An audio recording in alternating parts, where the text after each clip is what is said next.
নমস্কাৰ মই শ্ৰী কৰিশ্মা নাগাৰ নামৰ মহিলা পাঠক আজিৰ পৰা প্ৰায় 3 দিনমান আগৰ পৰা আমাৰ সামাজিক মাধ্যমত আমাৰ গৌৰৱ আমাৰ অহংকাৰ বুলি কৰিব পাৰি কলাগুৰু বিষ্ণুপ্ৰসাদ ৰাভাদেৱৰ পৰজন্মৰ গীতটিত আমাৰ নামৰ দিহাটিত সংযোজন কৰাৰ বাবে যথেষ্টখিনি সমালোচনা বিতৰ্ক হৈ আছে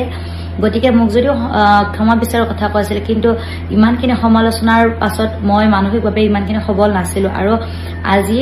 মই এটি প্ৰতিক্ৰিয়া দিছো আৰু মই যদি কিবা ভুল ভ্ৰান্তি কৰিছো অজানিতে আমি এইখিনি কৰাৰ আমাৰ একদম ধৃষ্টতা নাছিলে আমাৰ কাৰবাক অপমান কৰাৰ আমাৰ একদম ধৃষ্টতা নাছিলে কিন্তু যদিও কাৰোবাৰ অন্তৰত বা কাৰোবাৰ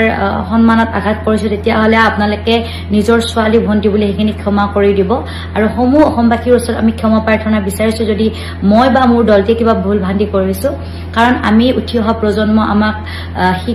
শিকাব লাগিলে আপোনালোকে শিকাব লাগিব ভুল দেখাবলৈ আপোনালোকে আঙুলিয়াই দিব লাগিব গতিকে আমাৰ ভুল হোৱাটো স্বাভাৱিক আৰু আপোনালোকে সেইখিনি আমাক দিহা পৰামৰ্শ দি কেতিয়াবালেও যদি আমাৰ এইখিনি দেখা পায় আপোনালোকে এইখিনি শুধৰাই দিব